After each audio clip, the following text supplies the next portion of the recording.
Hello friends, welcome to VR Gujju. કેમ છો તમે બધા? આઈ હોપ કે તમે બધા મજામાં જ હશો. તો આજે આપણે બનાવીશું ઘઉંના લોટમાંથી શીરો. તો ટ્રેડિશનલી જે આપણા દાદી નાની જે પહેલાંના જમાનામાં બનાવતા હતા એ જ રીતે ટ્રેડિશનલી શીરો આપણે ઘરે બનાવીશું. તો આપણે એના ઇન્ગ્રેડિયન્ટ્સ જોઈ લઈએ.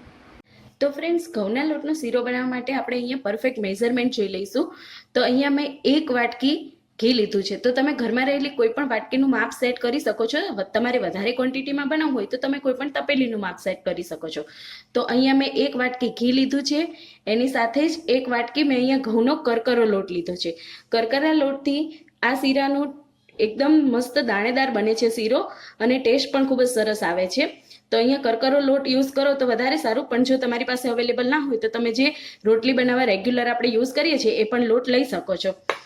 અને એની જ સાથે મેં અહીંયા 1 વાટકી ગોળ લીધો છે, જેને મેં ચપ્પાથી આ રીતે ઝીણો ક્રશ કરી લીધો છે.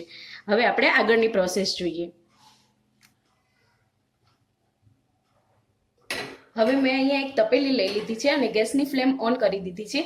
અને જે વાટકીથી આપણે માપ સેટ કર્યું છે એ જ વાટકીથી આપણે 1.5 વાટકી પાણી લઈ લઈશું.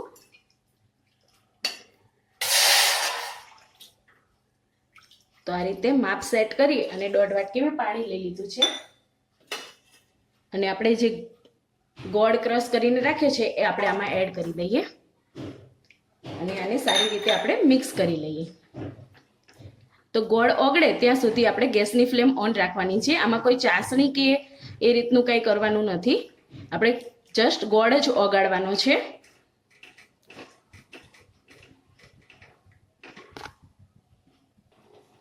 તો અહીંયા ગોળ આપણો ઓગળી ગયો છે. હવે આપણે એને થોડી વાર માટે સાઈડમાં મૂકી દઈએ.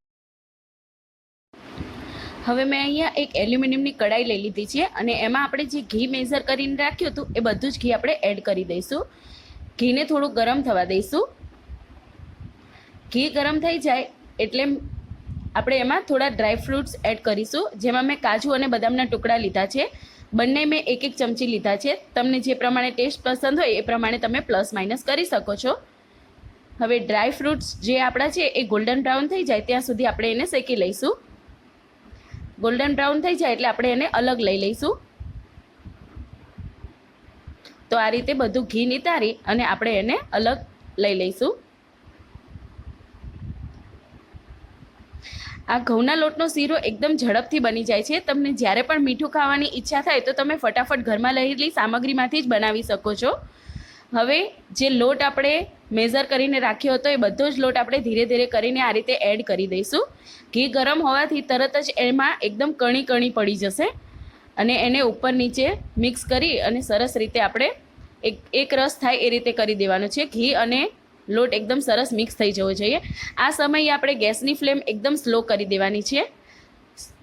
લોટને શેકવામાં સહેજ પણ આપણે ઉતાવળ નથી કરવાની. એકદમ સ્લો ગેસની ફ્લેમ પર જ આપણે લોટ શેકીશું અને લોટ આપણે ગોલ્ડન બ્રાઉન થાય ત્યાં સુધી આપણે શેકીશું.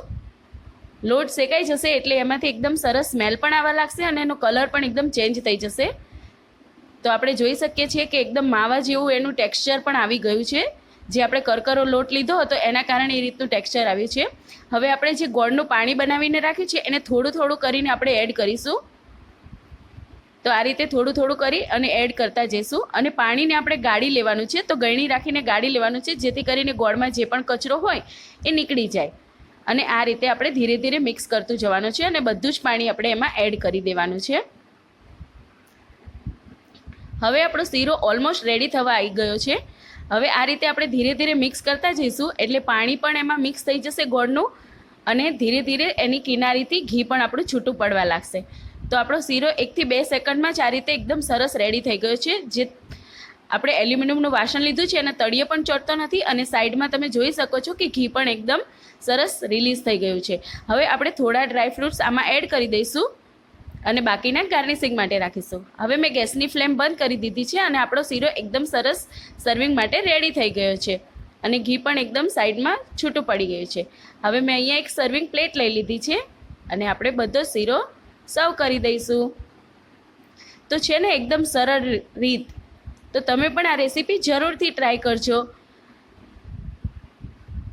અને ફ્રેન્ડ્સ, હું તમને જણાવવા માંગીશ કે તમે વીઆર ગુજ્જુ ચેનલને સબસ્ક્રાઈબ ના કરી હોય તો ચેનલ સબસ્ક્રાઈબ કરી દો. બાજુમાં રહેલા બેલ આઇકોનને પ્રેસ કરી દો, જેથી દરેક નવા વિડીયોનું નોટિફિકેશન તમને મળી જાય. અને તમને આજની આ રેસીપી કેવી લાગી મને કમેન્ટ કરીને જરૂરથી જણાવજો. ફરી મળીશું નવા જ વિડીયો સાથે. ત્યાં સુધી આવજો.